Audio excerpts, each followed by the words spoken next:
E o Putin? O Putin venceu as eleições na Rússia. E eu confesso que hoje, para falar da Rússia, eu tô com um pouco de inveja dos russos. E não é por causa do Putin, mas porque a sensação térmica no Rio de Janeiro é de 63 graus. Então, com certeza, nesse quesito, os russos estão melhor do que a gente. Mas voltando à eleição da Rússia, vocês vão ouvir muita coisa durante essa semana. Vocês vão ouvir que fraudaram as eleições, que o Putin com a oposição, mas a realidade não é bem essa não. A realidade, para desespero do Ocidente, é que o Putin tem uma bela de uma aprovação na Rússia e é uma aprovação orgânica. O Putin venceu a eleição com 86,97% dos votos, sendo que a aprovação do Putin passa a casa dos 80%. Na Chechênia, foi tipo 100%. Mas voltando ao Putin, é importante a gente compreender o cenário da Rússia. O Putin, ele já está no poder, tem tempo. Mas quando ele assume a Rússia ele estava no processo de decadência.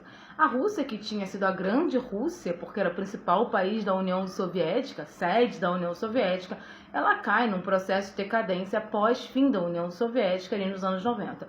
E aí o Putin, ele não só ergue a economia russa, como também trabalha aquele ideal da grande Rússia e do orgulho russo por lá. E isso pavimenta uma estrutura muito bem feita, onde ele tem uma aprovação muito grande. Além disso, o Putin, nesse momento, está enfrentando a guerra na Ucrânia, porque ele invadiu a Ucrânia.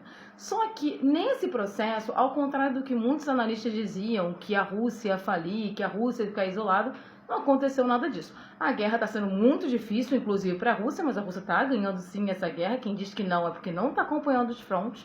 Mas a Rússia conseguiu algo que ninguém imaginava. Apesar de todas as sanções econômicas e políticas que a Rússia começou a sofrer 2 anos atrás por causa da guerra, a Rússia não decaiu economicamente, ela cresceu economicamente. E ela não foi isolada politicamente, ela continua sendo uma potência bélica e também uma potência regional importantíssima, e ela está ali naquele palco da multipolaridade disputando essa imagem. E o Putin acaba sendo a cara desse movimento de ascensão russa. E aí, é uma coisa interessante, porque a gente não pode fechar os olhos e achar que o Putin é o mais democrata dos líderes políticos, porque ele não é.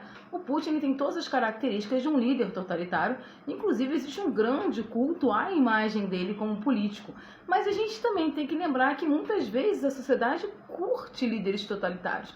Inclusive a aprovação forte na Rússia para o Putin tem uma relação com isso. As pessoas sabem que é o Putin, as pessoas conhecem o discurso ultraconservador interno do Putin, inclusive alguns comportamentos muito ruins do governo dele, como perseguir minorias de gênero, mas as pessoas permanecem ao lado dele porque o Putin representa a grande Rússia contra o Ocidente. Porque o Putin, além de ter melhorado a estrutura econômica da Rússia e ainda trazer a ideia da grande Rússia de novo, ele, durante essa guerra na Ucrânia, ele trabalhou muito um discurso. Ele deixou muito claro que o Ocidente quer destruir a Rússia e que é importante uma Rússia unida e forte para impedir a destruição do país.